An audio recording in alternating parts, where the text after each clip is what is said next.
Mbote na balandi nyonso ya sango ya Congo Kinshasa, c'est votre humble servante Wilfried O'Brien. Kaka ndenge masolo yango to mesana na basango ya Congo to bandaki mokolo yango na malamu nyonso tozali ko continuer nde wana na invité na ngai wazali pene na ngai je donne la ko fongolela biso encore une fois caméra pour que a meka ko se présenter na micro na biso ya sango ya Congo parce que nga na yebi mingi ya bato na kati ya sango ya Congo ba yebi ete. Mbote maman. Mbote naza mama Thérèse Kankou. Naza moko ya ba diaspora oyo baye na kati na Congo pour répondre à un appel ya Fachi Beton yango nde kombo na ye oyo sala vraiment que ezo sala bato kipeleke se na kati ya Congo. Ok, merci mingi maman. Maman to yebi que bat mingi ba utaka poto bayaka na ba projet moko to na ba association moko boy pona ko soutenir président de la République. Projet nini to eloko nini yo ye nango pona ko soutenir Fachi Beton le président de la République démocratique du Congo. Merci pour la motuna na yo, mais on a koloba soutien ezalaka te na ndenge à l'époque babengi ya dialelo. Soutien au biso tozana nango to ana président moko aoloba mokie mais osala mingi. Donc ba o penza oyo baza vraiment na kati na vision na ye bazo comprendre ye. Donc il faut vraiment ko ya na ba idée. Alobaki na ba phrase na ye moko na kati ya discours alobaki que le Congo est un chantier. Donc chantier et la kisinini basali misala batiki yango donc à l'abandon donc bengaka de terrain à l'abandon. Donc eza quoi neti chantier na ko expliquer ngo sous eza quoi couturier a tonge lamba a pesio délai ya ko tonge lamba et le messilité atiki bitendi pour muto kangisa bitendi wana phase spécialiste. Donc yango wana nda za iko senga na bana nyonso oya diaspora oyo bakke kuna ko ekola maele na mboka mikila poto baya chantier za munene. Donc ça veut dire mutu nyonso na spécialité na ye ya ko sala. Donc ngai naza infirmière, donc on a infirmière donc européenne, naza un diplôme infirmière européenne natangi na mboka ya Belgique. Donc on a vendu na Belgique plus de 20 ans. Et puis on a immigré en Angleterre, en Canada d'abord, on a sali 5 ans là-bas, et puis on a immigré en Angleterre. Donc en arrivant ici, on a sali 4 ans en Angleterre, naza maman, naza banananga batikali kuna en Angleterre. Donc na expérience nanga il y a plus de 20 ans dans le domaine de la santé.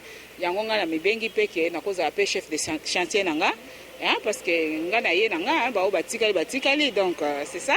Dans la chantier nangai naza mingi natali na lobi c'est bien beau ya kofungola donc hôpital ya kofungola boye na monique même si kofungola il faut travailler na batuta. Et alors yango natalaki na lobi que il faut investir sur l'homme ndenge président moka lobi bon investissement c'est dans l'homme, dans la jeunesse, c'est ce que moi je pensais aussi. Investir sur l'homme, ça veut dire quoi? Na sali fondation nanga, ndenge naza awa, naza fondation nanga, et bengami na kombo en sigle ADISE, qui veut dire Action Diaspora pour le développement des infirmiers et infirmières et sans emploi. Donc ça veut dire ba infirmier mingi baza awa baza la musalate. Et puis là batebele pe bazali bazozanga ndenga musala. Donc ba o nyonso bazali na ba membre de la fondation nanga po ezali déjà actif. Les appels à numéro tout est enregistré. Donc toza a appelé na 12e donc eza na 12e na limité ska bureau na biso ezali. Donc ce que je fais naza ko sala renforcement des capacités et compétences des infirmiers dont on a répété ngo pour nazo ki ba question ebele. Donc ezali école d'infirmière parce que ba infirmier baza déjà. Donc au monde ba le chantier ezali ko le déjà ba banda. Donc ba infirmier baza ba former bango nde ba former bango. Et alors il arrive que baza na terrain même na solo mingi pe na ba médecin mususu pe na ba famille ils sont pas vraiment hyper efficaces. Pas tous mais majoritairement. Alors qu'est-ce que je fais le quoi baza déjà na base na bango.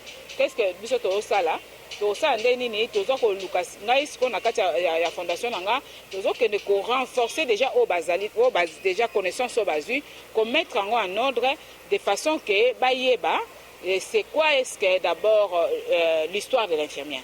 Donc tozo banda d'abord na histoire infirmière pour réconcilier la personne avec sa profession.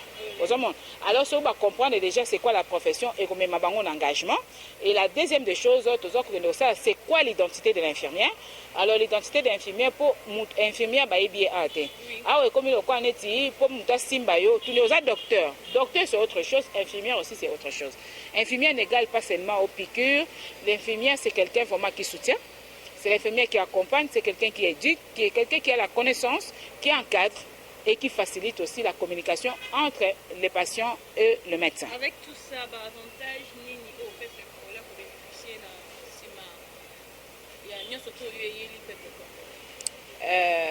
motuna no eza kitoko motuna no eza bien eloko esekisi ngai bien que lobi motuna eza bien naseki motuna te naseki mo avantage parce que na minute au congolais azaka na besoin likambo avantage la soko yebi bala nyonso ya mikila poto ba Hollanda soko yoki langage ya congolais tanga lobi avantage eza likambo libumu donc un avantage sur congolais lobi no avantage eza libumu eza nini salaire en fait c'est vrai ici na vandi na ba infirmière au bazan la fondation nanga nazoyoka bango naza pe na ba visite pe na salle na ba centre médical ba médicaux et pe moi mingi na lukaki mingi pe ya ba coin reculé c'est là que on découvrir la vérité na tambolaki mingi ba kota ba masina ba ntele tout ça là na ba kingasani na tambola na ba nani wana vraiment c'est vraiment déplorable infirmière aza na salaire te ozomona infirmière aza na bonne identité ta na salaire te même pas quoi par quoi bénévolat moi j'appelle ça bénévolat dans le sens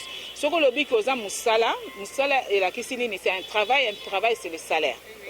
Alors quand tu vas tu dis que tu travailles et à la fin on te donne pas on appelle ça bénévolat en français donc ça veut dire que azo sala na e musala ya kosunga alors le quoi asungi asengi pe malade asunga e mais wana eza musala te parce que domaine yango moninga na lobby tozo bana bandi formation nanga na histoire de l'infirmière pour dire que au fil du temps donc infirmière alongwaki bénévole a commencé comme profession parce que dans l'histoire de l'infirmière au début c'était quoi des femmes veuves et c'était quoi encore de religieux qui sont rentrés bango na simanango pe na simanango eka okoma nini et comme qui profession ba comme ko pesa bango ba connaissance parce qu'après na simanango eko sala nini et comme ko exigence ya diplôme donc ba onyo so ba na cours na en tout cas na pesa bango ngo avec le date avec l'historique comment est-ce qu'en Occident l'histoire d'infirmière a commencé comment ça a évolué comment est-ce que comme vraiment une profession à part entière et alors on appelle ça même ba travaux de recherche pour comparer par rapport à Congo. Où en est-il le Congo avec le domaine d'infirmière? Alors comme ça, à partir de là, ceux va s'identifier, va comprendre que nous sommes infirmiers et nous copter. Donc avantage à l'ibosson na memeli bango connaissance et profession. Vous comprenez? Avantage à l'ibosson c'est connaissance et profession.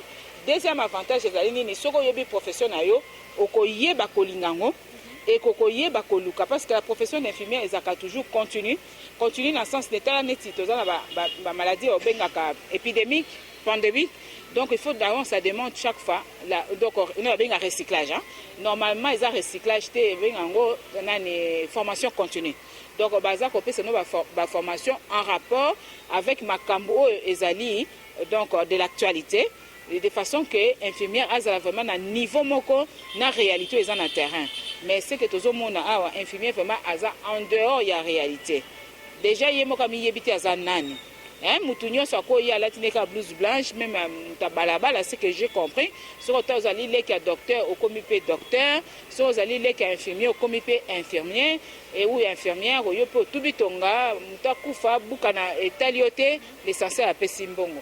C'est là que naie le Congo naie pensa ko l'accès infirmière que on ne touche pas à notre métier parce que ce métier là comme un infirmière était de jour au lendemain d'abord c'est un don et après ils allaient métier noble et alors déjà c'est en dehors il y a salaire ces métiers là ne demandent pas seulement l'intelligence ça demande le dévouement il faut la dévouer aimer les métiers aimer les hommes et après ça vient le salaire. Ok, merci minimum.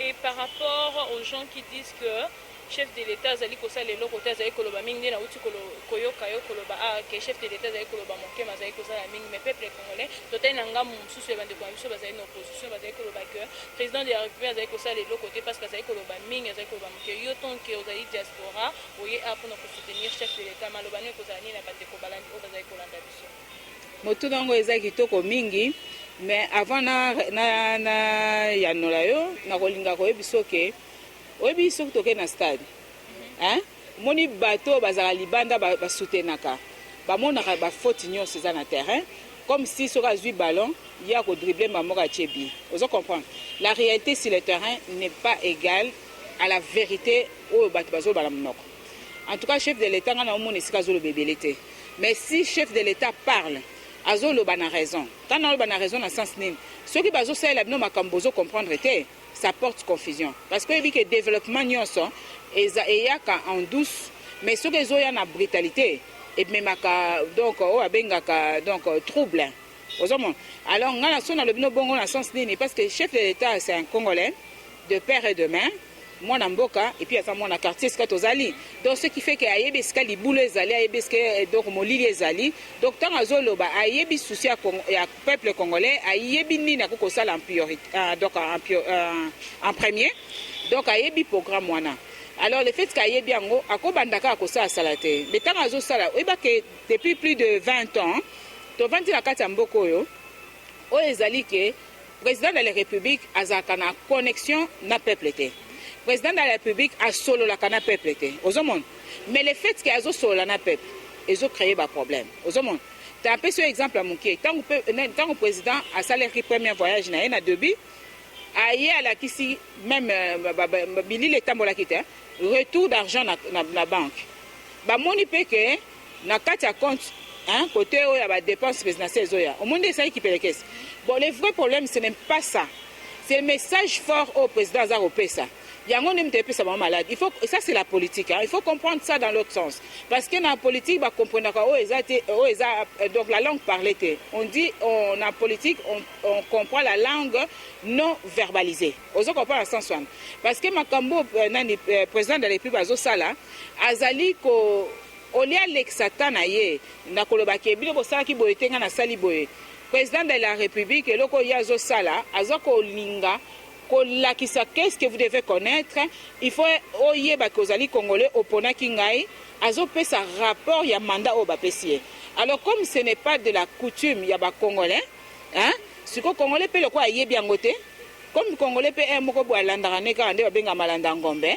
Alors ce que le quoi pe micro tambola na mutunyos. Ce que oya ozwa micro azol kanini a passé message moko pona ko kende ko étouffer au message ya malamu président Zopes.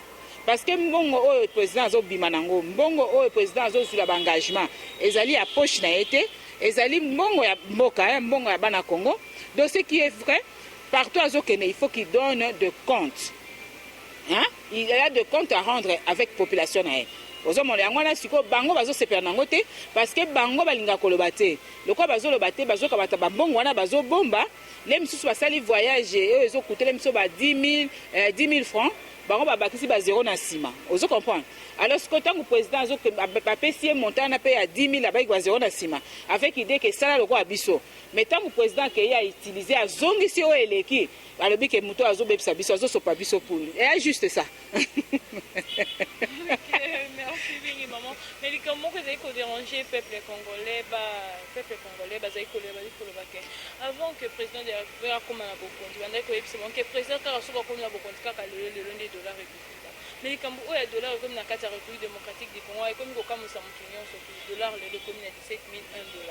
Donc vous avez dit que vous avez dit aussi les années au Tokosuka, vous avez dit dollars. Parce que vous avez dit que vous avez dit na sepeli po tango lobi osukisi na suka faci béton a béton a béton ebi ke béton tango basala yango hein ils ont attend hein il faut couler le temps de ekauka et puis evanda ezakala badira mulai mais yango moni nazoloba ke nazongeli lisusu eza parole na ngai te eza pe donc ngai nde nazoloba ngo mais ezali phrase o président moka utilisaki alobaki yango bien que toza na kati ya mboka oyo chantier eza munene mais tant chantier ezali azwi mboka moko te ke etikalaki na ba makambo eza organisé atiki akuti mboka les gens étaient impayés plus de 10 ans plus de 5 ans plus de 3 ans même 2 mois 4 mois et pourtant gouvernement ezalaki mais alors notre président Faci tant azwi yango azali ko résoudre des choses en fonction par la priorité en fonction des urgences. Au moins la image moko le kakiti na dimanche o babengaki yango babengi yango ke babengi miracle de Saba o ya mwasi wana bimaki ya landi o ya système o ya mwasi ya landaki Jésus asimbi na loboko voilà. Et alors Faci beto asali yango asali aka miracle de Saba o mwasi wana bimi akangi autant naza libanda alobi na lingi bo trouver solution. C'est pour dire que aza penza proche de peuple aza na connexion makambo na ndenge dollar ezo mata eza tout à fait normal parce que l'économie en mboka eza nano eza stabilité ozomona.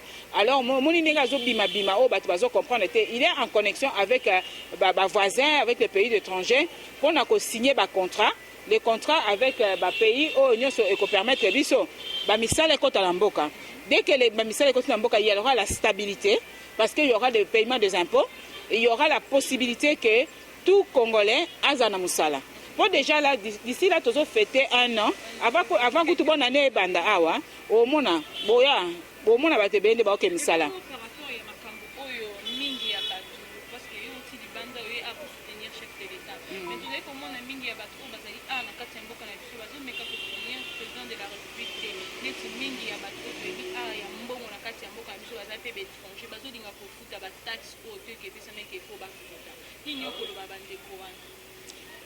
Likamna loba ezali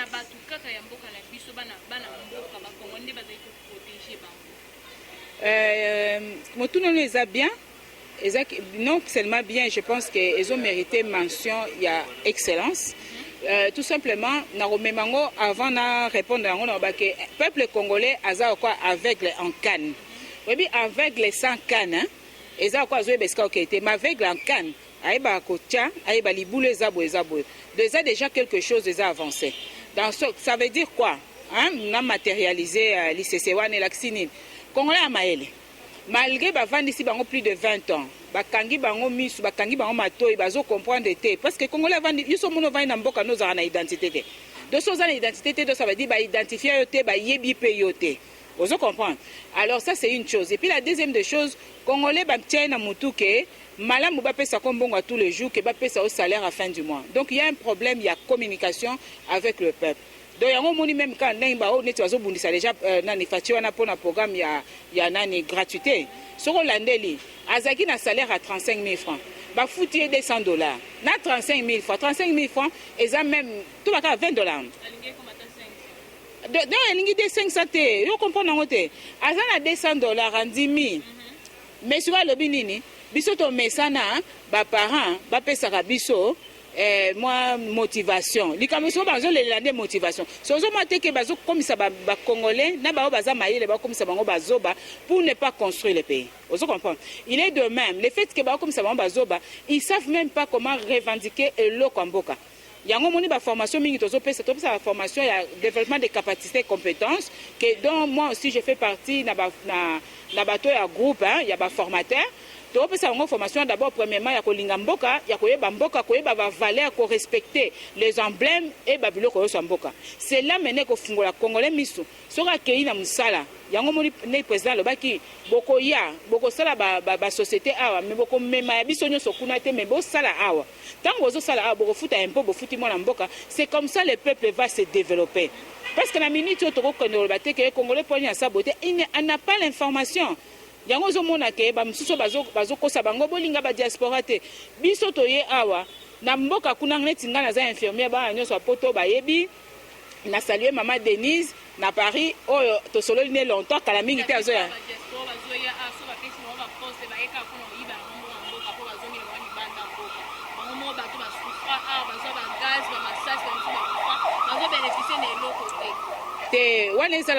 débat polémique, hein? Ça c'est ce que je vais vous dire sincèrement. Oui, développer un pays ne vient qu'avec une moto déjà à développer. Vous comprenez? Hein? Développer un pays, il y a quelqu'un moto à développer. Ce qui moto à développer, c'est à développer un bocate. Vous comprenez? Moto à développer, c'est à développer un bocate. Alors le fait que Batba Messana, Koyiba, Kokosa, Kotia Congolais na katia condition il y a aveuglement, il y a manque de connaissances. Il y a un esco bazar intoxiqué. Mais l'erreur est humaine. Cela ne veut pas dire que ceux qui moutou avant de mboka poto et qui a yebi. Bisoba na poto to ebani. Osomon. Bisoba na poto to ebani. Quand je dis to ebani, en tout cas sincèrement, na mboko nga na tambola na vanda na Belgique. Na tambola mboke belé mais o nga na vanda na sala neti na Belgique, na Canada, en Angleterre. So muta elio diplôme akenda à classe. Mais ce qu'on a un diplôme na kokende classe, il y a deux choses. Mais ce que muto aye ko sala, hein? Akoyaka ko reproduire oyo ya mona oya sala.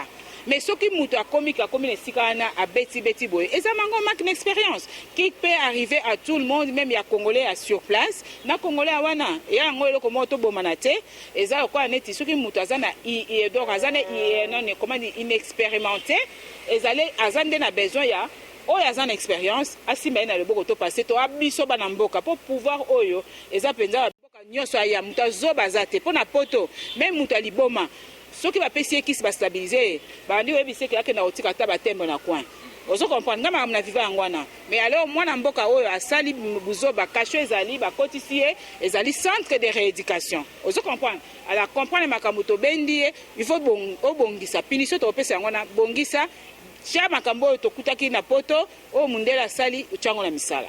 Ok, merci mingi tokomi vraiment na suka ya masolo na biso votre mot de la fin et numéro de téléphone na bandeko bazali kolanda biso.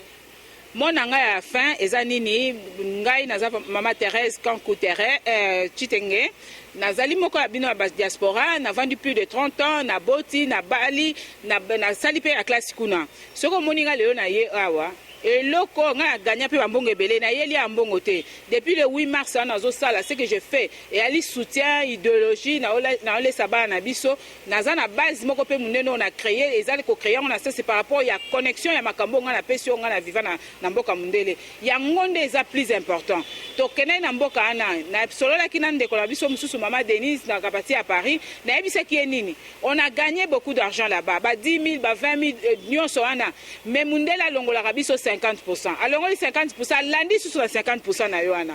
Et puis en même temps, la question que tu n'es pas chez toi. Oh, nyo sotozi ba nationalité ba nini yeba ke makila na yoana za ya congolais. Yaka na mboka na yo.